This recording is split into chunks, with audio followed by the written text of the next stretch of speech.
because I grew up playing a bunch of different sports and with parents that really pushed me to do my best in a lot of different avenues, you know, I heard quite a bit, and maybe you did as well, don't get too comfortable.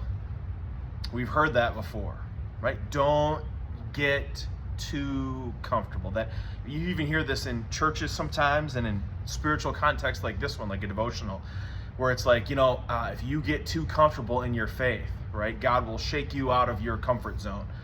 And the reasons behind that are good, right? Because a lot of times if we get too comfortable, whether it's as an athlete, as a student, as an executive at our company, and a day laborer at a company, whatever it might be, if we get too comfortable, we can become complacent, right? Where we go, I know what's in the Bible, I go to church every once in a while, and we don't dedicate ourselves to doing something each day for our faith, for our spiritual walk. We become complacent. And the reality is, if you become too comfortable and complacent, you don't stay where you were, you kind of drift back a little bit. If you don't continue to improve your skills, whether it's at work or in a sport or playing an instrument, your skills will slowly deteriorate.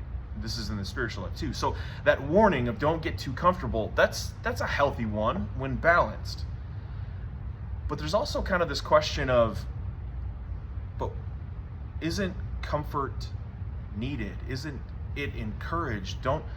There are obviously times when we need to comfort other people, when it is good to feel comfortable, especially in situations where life is pretty difficult, and comfort is what we need from God and from one another. It might be hard to ask for that. It might be hard to share that. I know, particularly sometimes as guys, it isn't something that we're as quick to share or as quick to go about asking for. Would you please give to me some comfort? I'm frustrated, I'm hurt, I'm angry. And yet it's a really valuable thing to learn. And we're going to be taking a look the next couple of weeks here at Providence about ways that God brings us comfort. And one of the first things that we'll talk about as part of the message this coming week is that in Romans 8, God talks a little bit through the person of Paul about how all of creation groans and struggles, and that we are in that same place of wanting renewal. And it might sound a little bit at first like cold comfort, and yet there's something good about knowing, hey, your uncomfortability, the problems you're going through, they're not unique to you. There are others that have gone through it. And this isn't the way that it's supposed to be. Things are broken. And when put in the greater context of what God is doing to bring about renewal, then it can be comforting to know, oh, I'm not the first person to face this. I'm not alone in this. That's where we're going to start this week, and I hope that you can join us, whether in person or online. Services are at 9:30 on Sundays, or you can find them on YouTube afterwards.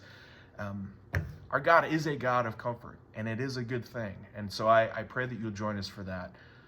Until we talk once again, thanks very much for checking out this video. Peace to you.